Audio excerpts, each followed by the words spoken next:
Um rei ambicioso que em sua juventude literalmente conquistou o mundo.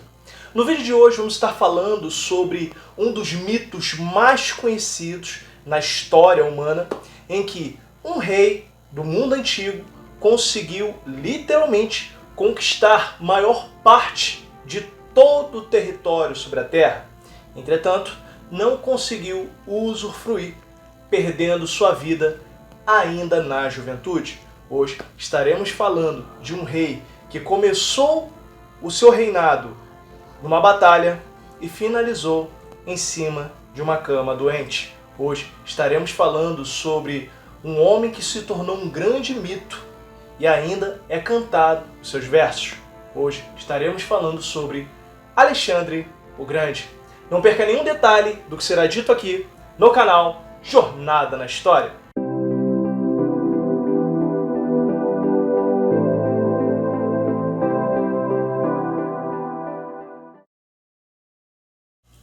Pessoal, antes de mais nada, eu gostaria de estar pedindo a você, vai deixando aquele like esperto aqui no vídeo, e para você que não é inscrito, se inscreve aqui no canal Jornada na História, que você acha conteúdo de qualidade, que ajuda você a compreender melhor a história e ainda faz você embarcar por uma viagem incrível pelas areias do tempo. Maravilha, pessoal? Vem se tornar mais um membro aqui do canal Jornada na História, que você acha conteúdo de qualidade. Show?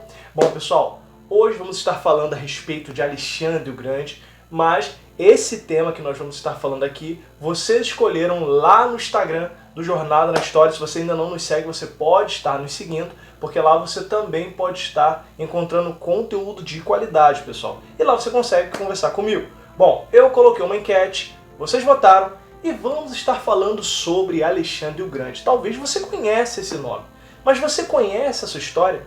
Sabe, afinal de contas, de onde surgiu Alexandre o Grande, ou Alexandre Magno, ou Alexandre III, que é assim que ele pode ser conhecido? Não conhece? Então, vamos falar sobre Alexandre o Grande. Bom, Alexandre o Grande, ele nasceu por volta do século IV a.C., em 356. Ele era filho do rei Felipe II, exatamente, um dos maiores reis também do mundo antigo do Império Macedônio. Para você que pensa que Alexandre o Grande, professor, não era apenas grego, na verdade, ele era macedônio. Seu pai, Filipe II, fora também um grande conquistador, até mesmo vencendo a Liga Grega, que era composta por Atenas, Tebas e outras cidades do mundo grego. Tiveram que se submeter ao domínio de Filipe II, ou seja, Alexandre já fora crescendo com os ensinamentos de seu pai, até na questão da tática militar e tudo mais. Só que tinha um detalhe interessante a respeito de Alexandre e as influências que ele tinha sobre si. A sua mãe como é que eu posso dizer para vocês? Ela era devota de Baco e dizia para Alexandre, desde quando ele era pequeno, que o mesmo era filho de Zeus. Ou seja, já tinha colocado na cabeça de Alexandre que o mesmo era um semideus. Dessa forma, Alexandre já foi crescendo no ambiente entre reis e deuses, com sentimentos de grandeza e sempre ambicionando o melhor e o mais alto possível. E tem uma curiosidade interessante a respeito de Alexandre o Grande, e isso é algo que chamaram a atenção.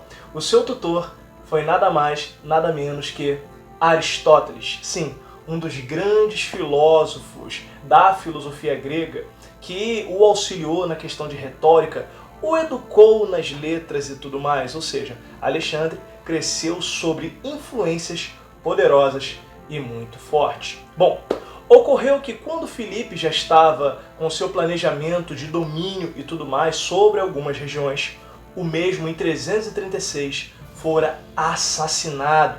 Exatamente, ao que parece, o seu guarda pessoal acabou matando Filipe II. Alguns dizem até mesmo por questão passional. Então, desta forma, o reino macedônico ficou abalado nas estruturas, porque o rei tinha sido morto. Desta forma, Alexandre assume o poder, se tornando rei aos 20 anos de idade. E é claro que algumas regiões como Tebas e Líaras, não estavam aceitando e dessa forma continuaram com rebeliões contra o reinado de Alexandre. É claro que ele não ia deixar isso barato, então ele sufoca as rebeliões e as vence, estabelecendo o seu reinado. Bom, tendo estabelecido o seu reinado e mostrado quem ele mandava, ele focou para o Oriente, a Ásia, dessa forma indo contra um famoso inimigo, o Império Persa. Exatamente, as maiores batalhas que Alexandre teve em sua vida foram contra o Império Persa. Ele encarou locais como a Pérsia, a Síria e tudo mais, principalmente um nome muito conhecido como Dario III. Várias e várias vezes, Dario e Alexandre se encararam em batalha. Dessa forma, tanto indiretamente quanto diretamente, no caso me refiro, enviar o exército ou até mesmo o próprio rei estar presente. Na primeira batalha entre Alexandre e Dario, o Império Persa perde. Desta forma, Dario foge e quando ele foge, ele deixa a sua família nas mãos de Alexandre. E desta forma, Alexandre começou a expandir os seus domínios sobre algumas regiões da Ásia. E isso se torna algo tão incrível, que chega ao ponto que Alexandre chega ao Egito, que também era uma área dominada pela Pérsia, e é declarado faraó. Ou seja, nós vamos ter literalmente um macedônio que domina a Grécia e agora domina o Egito, recebe o título de faraó, que era considerado um deus na terra, e ainda consegue expandir ainda mais os seus domínios sobre as regiões da Ásia. Bom, ocorre mais uma batalha entre Dario e Alexandre, só que há um detalhe muito importante. Alexandre descobre que Dario tinha sido traído e morto. Desta forma, agora Alexandre se tornara senhor da Babilônia e do Império Persa. Como agora Alexandre tinha se tornado senhor sobre tudo, sobre a Ásia e sobre os determinados povos, ele tomou uma atitude bem interessante. E essa prática pode ser considerada como o helenismo. O que era o helenismo? Bom, Alexandre ele tinha determinada prática de pegar culturas diferentes, por exemplo, culturas da Ásia, culturas do Ocidente, culturas gregas e culturas do Oriente ou da Ásia, e misturá-las, surgindo assim o helenismo. Tanto que nós tínhamos jovens da Pérsia que eram educados na cultura grega e até mesmo casamentos mistos. Alguns até mesmo afirmam que Alexandre subornou os seus generais para casarem com mulheres de região pérsia, para assim ter uma mistura de raça e surgir um novo tipo de cultura, no caso, o helenismo. Nós temos um caso do helenismo bem interessante. Caso você não saiba, mas a Torá, que normalmente é considerado o livro sagrado dos judeus, durante um certo período ela fora traduzido para o grego através da Septuaginta, onde um grupo de escribas traduziram a Torá do hebraico para o grego. Isso é um exemplo do helenismo, é uma prática helenista, entre outros fatores, até porque o próprio Alexandre não era egípcio, mas foi considerado faraó, e agora também rei da Babilônia, Persépolis, entre outras regiões. Não posso deixar de dizer que até mesmo a Fenícia tentou apresentar resistência a Alexandre o Grande. Entretanto, não resistiu, e Tiro, cidade fenícia, fora tomada pelo poder de Alexandre. Quando nós olhamos assim, parece que o mesmo era invencível. Claro que Alexandre vai expandir o seu domínio até a Índia, chegando no rio Indo.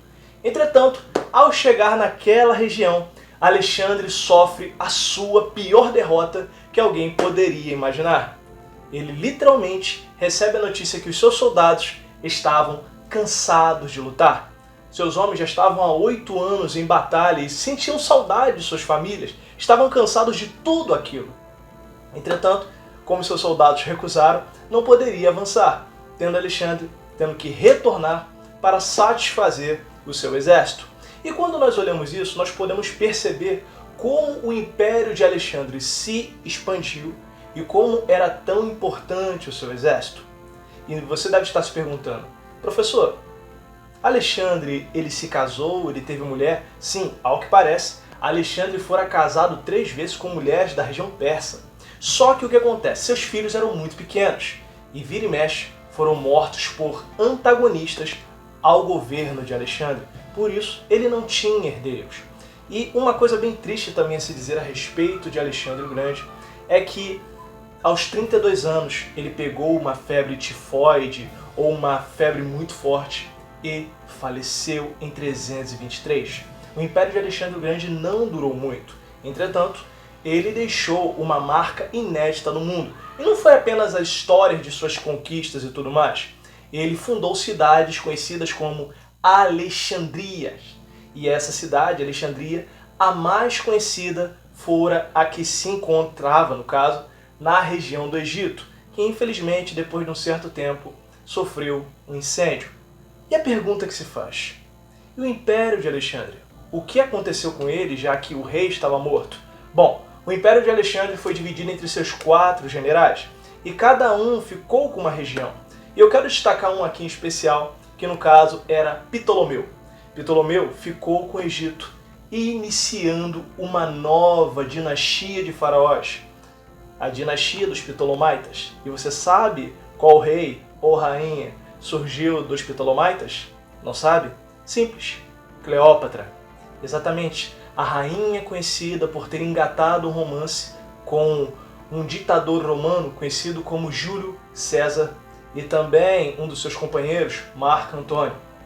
Mas claro, esse é um assunto para um outro vídeo, uma outra história. Pessoal, espero que vocês tenham gostado do vídeo, tá? Não sei se vocês estão notando, mas se por acaso o áudio está saindo com um eco a mais, é porque aqui tá tendo obra, então tá mexendo um pouco, a claridade mexeu um pouco, mas o importante é que o vídeo tá pra vocês, maravilha? Outra coisa, pessoal, não esquece de deixar o like, que é bem importante aqui pro canal, e pra você que ainda não é inscrito, se inscreve aqui no canal Jornada na História, que você vai achar conteúdo de qualidade, que vai ajudar você a entender melhor a história, e ainda vai fazer você embarcar para uma viagem incrível pelas areias do tempo. Vem se tornar mais um membro do canal, vem se tornar mais um inscrito, compartilha esse vídeo, não esquece de deixar o like, é muito importante. Show de bola, pessoal? Outra coisa, nos segue lá nas nossas redes sociais, lá você consegue falar comigo, lá tem análise de livro, vídeo no GTV, postagens únicas, show, conteúdo para você estudar e aprender.